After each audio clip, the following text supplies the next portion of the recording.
Hi everyone, स्वागत है आप सबका आपके अपने चैनल केयर्स क्लासेस में। आज के इस लेक्चर में हम सब देखेंगे क्लास 12th मैथ। इसके पहले वाले लेक्चर में हम सब प्रश्नावली 11.2 इसका क्वेश्चन नंबर 11 तक कंप्लीट कर चुके थे। आज हमको देखना है क्वेश्चन नंबर 12। तो आप क्वेश्चन नंबर 12 में क्या बोला है? रेखाओं vector are equal to I cap plus 2 J cap plus K cap plus lambda times of vector I cap minus J cap plus K cap और vector are equal to 2 I cap minus J cap minus K cap plus mu times of 2 I cap plus J cap plus 2 K cap के बीच की न्यूनतम दूरी। आपको यहाँ पर दो रेखाओं के बीच की न्यूनतम दूरी पूछी है। ध्यान से देखो, आपने फार्मूला पढ़ा है। अगर मान लो पहली रेखा का समीकरण कुछ इस तरीके से vector are equal to vector a1 plus lambda times of vector b1 और दूसरी रेखा का समीकरण कुछ इस तरीके से vector are equal to vector a2 plus mu times of vector b2, तो इनके बीच की जो न्यूनतम दूरी d होती है वह कैसे निकालते हो आप? a2 minus a1, vector a2 minus vector a1 dot vector b1 cross vector b2 upon mod of vector b1 cross vector b2।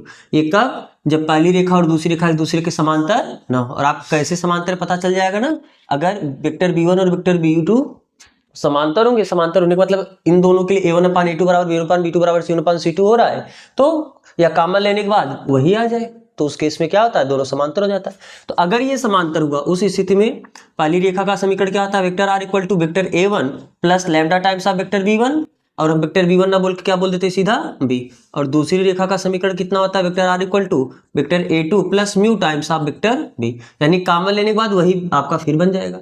तो ऐसी स्थिति में इनके बीच की यानी दो समांतर रेखाओं के बीच की जो दूरी होती है वह vector a2 minus vector a1 cross vector b का mod upon mod of vector b, ये फार्मूला होता है। तो चलो क्वेश्चन नंबर 12, आपको पहली रेखा का समीकरण L1 का इक्वेशन क्या दिया है? Vector R equal to I cap plus 2j cap plus K cap plus lambda times of I cap minus J cap plus K cap.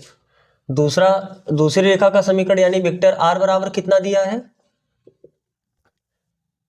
2 I cap minus J cap minus K cap plus mu times of 2 I cap plus J cap plus 2 K cap के बीच की न्यूनतम दूरी याद कीजिए। सबसे पहले आप यहाँ पर a1 a2 b1 b2 लिखो। तो यहाँ वेक्टर a1 कितना है? ये आपका वेक्टर a1 है, ये आपका वेक्टर a2 है। I cap plus 2j cap plus K cap. Vector a2 कितना है? 2 I cap minus J cap minus K cap. फिर ये आपका वेक्टर b1 हो गया, आपका वेक्टर b2 होगा। तो वेक्टर b1 बराबर कितनी है? कितना दिया है? I cap minus J cap plus K cap. और वेक्टर b2 बराबर कितना दिया है? 2 I cap plus J cap plus 2 K cap. तो अब यहाँ पर सीधी सी बात है, ये दोनों एक दूसरे के समांतर नहीं, क्योंकि आप यहाँ पर देखो दो कॉमन लोगे तो भी कॉमन, मतलब कॉमन लेने के बाद ये आप नहीं लिख सकते। अगर कॉमन लेने के बाद वही आ जाएगा यानी समांतर है, तो यहाँ पर वो नहीं आएगा, यानी फिर आपको ये फॉर्म लगाना पड़ेगा। तो सबसे पहले हम लोग जो जो चाहिए वो निकाल लेते हैं। क्या क्या चाहिए आपको? Vector a2 minus vector a1 चाहिए। तो vector a2 minus vector a1, a2 में से a1 घटाओगे, 2 में से घटाओगे केवल आई कैप माइनस जे माइनस 2j कैप, तो कितना आ जाएगा? माइनस 3j कैप, फिर -1 और -1 माइनस 2k कैप ना। ये तो आपको मिला vector a2 minus vector b1। अभी आपको vector b1 cross vector b2 भी चाहिए। तो vector b1 cross vector b2 कैसे निकालोगे? Vector b1 cross vector b2 निकालने के लिए आई कैप जे कैप के कैप। अब वेक्टर b1 का गुणांक 1 माइनस 1 1 2 1 2, तो सॉल्व करो, इसे कितना आ जाएगा? Vector b1 cross vector b2 equal to I cap ऐसे लिखोगे, ये छूटा -2 माइनस 1 के 1 ना, ये छूटेगा ये छूटेगा, इसको गुणा इसमें करो -2 आएगा और -1 के 1, फिर आगे माइनस जे कैप लिखते हो, फिर ये छूटेगा 2 1 के 2 -2 1 के 2 प्लस के कैप, ये छूटा 1 1 के 1 -2 1 के 2, लेकिन -2 और माइनस माइनस क्या हो जाएगा? प्लस। यानी यहां से vector b1 cross vector b2 बराबर कितना मिला? -3 आई कैप, ये तो 0 हो जाएगा और यहां से क्या बचेगा? 3 जे कैप। तो अब हमको क्योंकि इसका मान भी चाहिए हाँ सॉरी, यहाँ पर जे कैप नहीं होगा, यहाँ पर क्या हो जाएगा के कैप, क्योंकि जे कैप वाला 0। तो यहाँ से मार्ड आप vector b1 cross vector b2 भी चाहिए, तो vector b1 cross vector b2 का मार्ड कितना हो जाएगा, -3 का स्क्वायर प्लस 3 का स्क्वायर। तो यानी अंडर रूट 3 त्रिक का 9 और 9 9 9 18, यानी हम इसको 3 अंडर रूट 2 लिख सकते हैं कि नहीं लिख सकते। अरे 9 कॉमन लोगे, 9 का अंडर रूट 3 हो जाएगा, एक यहाँ से बचेगा तो कितना हो जाएगा 3 अंडर रूट 2। तो फिलहाल हमको ये चाहिए ना, तो हम डायरेक्ट लिख देंगे, चूंकि d बराबर ये फार्मूला होता है ना, डी का फार्मूला यही होता है ना इनके बीच की न्यूनतम दूरी का। So this implies that D बराबर कितना हो जाएगा, मार्ड vector a2 - a1, vector a2 - a1 कितना आया है, i cap -3 j cap -2 k cap. इसका डॉट प्रोडक्ट लेना है vector b1 cross vector b2 के साथ। तो vector b1 cross vector b2 कितना आया है, -3 i cap +3 k cap upon mod of vector b1 cross vector b2 कितना आया है, 3√2। तो कितना आ जाएगा ये, d बराबर, इनका डॉट प्रोडक्ट कैसे निकालते हैं, आई कैप वाले का गुणा आई कैप में, तो -3 1 के -3, फिर जे कैप यहाँ पर है ही नहीं, तो यहाँ पर कुछ नहीं, तो 0 मान सकते हो, तो 0 को गुणा करो तो 0 जे कैप हो जाएगा यानी +0, और फिर के कैप वाले का के कैप में गुणा यानी 3 दूनी -6 बटे 3 अंडर रूट 2। तो यहाँ से क्या बचा, d = -9, लेकिन इसका मार्ड लेना है ना, बटे 3 अंडर रूट 2। तो d बराबर -9 का मार लोगे +9 बटे 3 अंडर रूट 2, 3 त्रिक 9, यानी d बराबर कितना है 3 बटे अंडर रूट 2। आपका माने आप ऊपर नीचे d का अंडर रूट 2 का गुणा कर सकते हो, जब अंडर रूट 2 का ऊपर गुणा करोगे तो 3 अंडर रूट 2, और अंडर रूट 2 में अंडर रूट 2 का गुणा कितना जाएगा 2। तो ये क्या हुआ, दी गई दोनों रेखाओं के बीच की न्यूनतम दूरी। तो आपको एक बार कॉपी करना है, पहले आप इसे कॉपी कर लो, फिर देखते हैं इसका अगला question. Question number 13, question number 13 में क्या बोला है, रेखाओं x + 1/7 equal to y + 1/-6 equal to z + 1/1। और दूसरी रेखा आपको, ये तो आपको पहली रेखा दी है ना, और दूसरी रेखा का समीकरण आपको क्या दिया है, x - 3/1 equal to y - 5/-2 equal to z - 7/1। आपको बोला कि इनके बीच की न्यूनतम दूरी ज्ञात कीजिए। अब देखो, सबसे पहले ये तो कार्तीय समीकरण में दिया है, हम लोग जो फार्मूला देखे हैं वो आपका वेक्टर फॉर्म में देखे, सबसे पहले हम क्या करते हैं, इनको वेक्टर फॉर्म में बदलते हैं। तो वेक्टर फॉर्म में बदलने के लिए सबसे पहले इसको मानक रूप में लिखो। तो हम यहाँ से क्या लिख सकते हैं, दिस इंप्लाइज दैट L1 को हम ऐसे लिख सकते हैं, मानक रूप में बदलने पर आप ऐसे लिख सकते हो, मानक रूप में लिखने पर।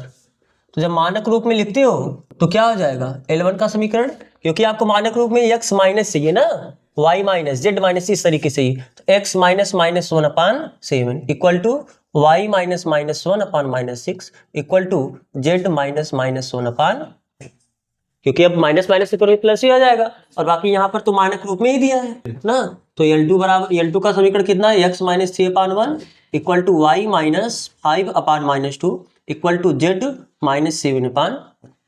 तो या आप डायरेक्ट यहां से a1 a2 निकाल सकते हो। तो this implies that vector a1 vector a2 vector b1 vector b2, यही चार चीज चाहिए ना आपको। तो वेक्टर a1 है क्या, वह रेखा जिस बिंदु से होकर जा रहा है उस बिंदु के दिक् अनुपात से मिलकर बना दोगे वेक्टर। तो यही तो है -1 -1 -1, यानी बोले तो -1 लिखते नहीं है, -i cap -j cap -k cap, यही तो वेक्टर a1 बनाएगा, और ये आपका वेक्टर a2 बनाएगा, यानी 3 ना, क्योंकि x माइनस के बाद जो होता है वही नंबर लिखना होता है, 3i cap +5 j cap +7 k cap. अब वेक्टर b1 क्या होता है, b1 यानी जिसके समांतर होता है, यानी ये नीचे वाला, तो आप इसको i कैप j कैप लिख के, तो 7i cap -6 j cap +k cap. और इसी प्रकार वेक्टर b2 कैसे लिखोगे, i cap -2 j cap +k cap. तो आपको पता है कि आपको a2 - a1 चाहिए, और वेक्टर b1 क्रॉस, पहले बस देख लो ये दोनों समांतर तो नहीं है, क्योंकि आप इनमें से देखो कुछ इसमें से कॉमन नहीं मिले, कुछ इसमें से भी कॉमन नहीं मिलेगा, और ये समान अनुपात में नहीं, यानी ये दोनों एक दूसरे के समांतर भी नहीं। तो जब समांतर नहीं होंगे, सबसे पहले आपको क्या निकालना पड़ेगा, वेक्टर a2 - वेक्टर a1 निकालो। तो a2 में से a1 को घटाओ, 3 में से -1 घटाओगे 4i कैप हो जाएगा, 5 में से -1 घटाओगे तो माइनस प्लस यानी 6 j कैप हो जाएगा, और 7 में से -1 करोगे +8 k कैप हो जाएगा। ठीक है, ये तो मिला वेक्टर a2 - वेक्टर a1। अब हमको vector b1 cross vector b2 भी निकालना होगा। क्योंकि फार्मूला में इन सब का काम है ना, तो जिसका काम है पहले उससे हम निकाल लेते हैं। तो vector b1 cross vector b2 कैसे निकालोगे? आई कैप जे कैप के कैप। अब आई कैप का कोफिशिएंट कितना है? 7 - 6 1 1 -2 एंड 1। तो ये कितना आया? आई कैप ऐसे लिखोगे, आई कैप से जाने वाला स्तंभ और पंख छूटा -6 और -2 माइनस माइनस +2, फिर माइनस जे कैप लिखते हो, फिर जे कैप से जाने वाला छूटेगा 7 1 के 7 -1 1 के 1 प्लस के कैप से जाने वाला छूटा -14 और माइनस माइनस माइनस प्लस 6 के 6। तो कितना आया? -4 आई कैप, यहाँ पर 6 बचेगा ना, +6 जे कैप और 8 और -8 ना, -8 के कैप। ये आपको क्या मिला? Vector b1 cross vector b2। हम यहाँ से mod of vector b1 cross vector b2 निकाल लेते हैं, क्योंकि हमको आगे इनके मार्ड का भी काम है। तो √4 का स्क्वायर प्लस 6 का स्क्वायर प्लस, यहाँ पर वास्तव -4 होगा, हाँ यहाँ पर 7 में से घटाओगे 6, यहाँ पर -6 होगा, ठीक है। और बाकी सही है हर जगह, 4 यहाँ पर बचा और यहाँ पर 4 4 4 8 और -8, ठीक है। कितना जगह? -6 का स्क्वायर प्लस -8 का स्क्वायर। तो यहां से क्या मिला आपको? Mod of vector b1 cross b2 बराबर √। अब देखो यहाँ पर दो तरीका है, या तो आप थोड़ा सरल करना चाहो तो 2 का स्क्वायर आप काम में ले सकते हो, 2 यहाँ पर भी है, 2 यहाँ पर भी, 2 यहाँ पर भी, 2 का स्क्वायर कॉमन लोगे थोड़ा सरल हो जाएगा। कैसे? यहाँ से अगर 2 का स्क्वायर आप कॉमन लोगे तो यहाँ पर कितना बचे? केवल 2 बचेगा। अरे बोलो, 2 का स्क्वायर बचेगा ना, -2 का स्क्वायर आप बोल सकते हो। अगर दिक्कत हो रहा है तो आप पूरा स्क्वायर ही कर दो ऐसे। 4 का स्क्वायर कितना आ जाएगा? 16 प्लस 6 का स्क्वायर 36 प्लस 8 का स्क्वायर 64। तो कितना हुआ? √, ये कितना आ जाएगा? 36 64 में 36 जोड़ोगे 100 और 100 10 16 116। तो 116 का सरल करो, 2 25 10 2 8 16, फिर 2 दूनी 4 2 9 18 और 29 बचा, 29 1 के 29, यानी 2 बाहर आ जाएगा और √29। ये आपको क्या मिला? Mod of vector b1 cross vector b2। अब चूंकि आपको फार्मूला पता है डी का फार्मूला क्या होता है? चूंकि d बराबर d यानी उनके बीच की न्यूनतम दूरी, mod of vector a2 - a1 dot vector b1 cross vector b2 upon mod of vector b1 cross vector b2। d बराबर a2 - a1 वेक्टर आपने निकाला, कितना आया है? 4i cap plus 6j cap plus 8 k cap. इनका dot product लेना है vector b1 cross b2 के साथ। वेक्टर b1 क्रॉस b2 कितना आया है? -4i कैप -6j कैप और -8 k कैप ना, -8 k कैप। अभी इनका क्या लेना है? मॉड अपान ये वैल्यू कितना आया है? 2 √29। तो d बराबर देखो प्लस माइनस माइनस 4 चौक 16 प्लस ये भी प्लस माइनस माइनस ही होगा, 6 के 36 और -8 64 और बटे 2 √29। तो d बराबर कितना? वही सब सेम वैल्यू है, यानी ये ऊपर कितना आ जाएगा? 116 और सब माइनस में आएगा, और जब मार लोगे तो प्लस हो जाएगा, क्योंकि मार लिखे हो ना, तो मार क्या करते हैं? नेगेटिव वैल्यू को +2 करके देता है, यानी 116 बटे 2 √29। तो 2 से आप सरल कर सकते हो, d बराबर 2 25 10 2 8 16 58 √29। अब आपका मन है √29 का आप ऊपर नीचे गुणा भी कर सकते हो। जब √29 का ऊपर नीचे गुणा करोगे 58 √29 और नीचे कितना बच जाएगा? 29 और 29 गुना 58 और 9 दूनी 18 80 लगाए, 2 दूनी 4 1 5, यानी d बराबर कितना आया? 2 √29। अतः इन दोनों रेखाओं के बीच की दूरी कितनी हो जाएगी? न्यूनतम दूरी 2 करड़ी में 29। तो आपको ये कॉपी करना, आप इससे कॉपी करो, फिर हम देखते हैं इसके आगे का question. Question number 14। Question number 14 में क्या बोला है? रेखाएं जिनके सदिश समीकरण निम्नलिखित है। आपको पहली रेखा का समीकरण क्या दिया है? Vector r = i cap plus 2j cap plus 3k cap plus lambda times of vector i cap -3j cap plus 2k cap. और दूसरी रेखा का ये L है ना, L1, और दूसरी रेखा का समीकरण आपको क्या दिया है? Vector r = 4i cap plus 5j cap plus 6k cap plus mu times of 2i cap plus 3j cap plus k cap. अब सीधा सा दिख रहा है ये भी समांतर नहीं है, क्योंकि ना तो इसमें कुछ कॉमन ना तो इसमें कुछ कॉमन। इसमें 1/2 का अनुपात, इसमें 1 का अनुपात, -1 का अनुपात, इसमें 2 का अनुपात, अनुपात भी अलग अलग है, तो सीधी सी बात है दोनों रेखा आपका समांतर नहीं। तो फिर आपको वही पूरा डिटेल में जाना पड़ेगा। कैसे?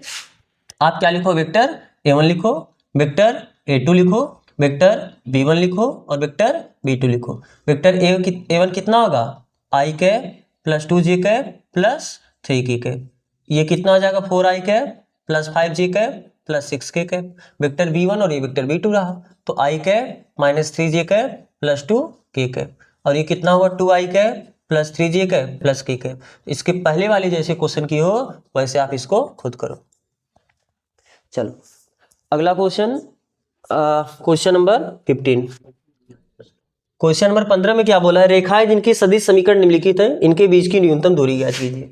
पहली रेखा का समीकरण क्या दिया है, vector r equal to 1 minus T I cap plus t minus 2 J cap plus 3 minus 2 t k cap. अब देखो यहाँ पर क्या, अभी आपको क्या होता था, जो आपका प्राचल होता था लैम्डा या म्यू, ये अलग करके देता था, बाकी सब आपका अलग करके देता था। अब ये इसे मिला दिया, तो सबसे पहले आपको अपना जो जनरल फॉर्म है, मानक रूप है, उसमें लिखना पड़ेगा। मानक रूप में लिखने का मतलब हम इसी को ऐसे लिख दे, क्या, vector r equal to I cap, अरे ये भी आई कैप, इतना भी आई कैप, ऐसे लिख सकते हैं आई cap minus T I cap. इसको कैसे लिख सकते हैं, T J cap minus 2j cap plus 3k cap minus 2t k cap. अब इसको आप पहले केवल प्योर आई कैप वाला, फिर जे कैप वाला और k कैप वाला, जिसमें t नहीं उसको एक तरफ करो, यानी I cap plus sorry minus 2j cap plus 3k cap plus, अब t कॉमन कर लो, अरे लैम्डा होता है म्यू होता है, यहाँ पर आपको t दे दिया है, तो t कॉमन करोगे तो t इसमें से कॉमन करोगे माइनस आई कैप बचेगा, यहाँ से t कॉमन लोगे j कैप बचेगा, और यहाँ से t कॉमन करो माइनस 2k कैप। तो ये आपका मानक रूप हुआ। बात समझ में आ रहा है ना? अगर ये मानक रूप हुआ यानी ये आपका पहले रेखा का समीकरण हुआ, तो ये आपका हुआ वेक्टर a1 और ये आपका हुआ वेक्टर b1। ठीक है, इसी प्रकार दूसरे रेखा का समीकरण क्या दिया है, vector r equal to s plus 1 i cap plus 2s minus 1 j cap minus 2s plus 1 k cap. तो इसमें भी पहले आप यस वाले को अलग करो, बाकी सबको अलग करो। तो कैसे करोगे, L2 मतलब दूसरी रेखा का समीकरण क्या आ जाएगा, vector r equal to, direct हम इसको लिखते हैं आई कैप, यहाँ से माइनस जे कैप और प्लस, देखो यहाँ पर बाहर माइनस लगा है ना, तो प्लस के कैप लेकिन माइनस, तो फाइनली माइनस के कैप। और जब आप यस कॉमन लोगे तो यस कॉमन लोगे तो यहाँ से केवल आई कैप बचेगा, यस कॉमन लोगे तो यहाँ से प्लस 2 जे कैप बचेगा, और यहाँ से यस कॉमन लोगे तो माइनस 2 के कैप बचेगा। बात समझ में आ रहा है ना? तो अब ये आपका क्या हुआ, वेक्टर a2 और ये आपका क्या हुआ, वेक्टर b2। तो यहाँ पर क्या समांतर तो नहीं है, बस आप देख लो इसमें कितने का अनुपात है, -1 का ना, और यहाँ पर माइनस है, इसमें 1/2 का अनुपात है, यानी ये भी आपका समांतर नहीं रहा। तो समांतर नहीं रहा तो बस फिर वही करना है आपको, वेक्टर a1 बराबर कितना आ जाएगा, I cap minus 2j cap plus 3k cap. Vector a2 बराबर कितना हो जाएगा, I cap minus J cap minus k cap. और वेक्टर b1 बराबर कितना हो जाएगा, minus I cap plus J cap minus 2k cap. और वेक्टर b2 बराबर कितना हो जाएगा, I cap plus 2j cap minus 2k cap. तो जब आपको a1 a2 b1 b2 सब मिला, तो आप इसके पहले वाले क्वेश्चन की तरह आप खुद से डायरेक्ट आप डी का फार्मूला क्या आता है, mod of vector a2 minus vector a1 dot vector b1 cross vector b2 upon mod of vector b1 cross vector b2 लगा के खुद से आप कर लेना ना। आप इसे खुद से करना, ये प्रश्नावली आपका यहाँ पर कंप्लीट होता है। आज हम लोग बस यहीं तक करते हैं। यहाँ तक जुड़ने के लिए आप सबका बहुत बहुत धन्यवाद।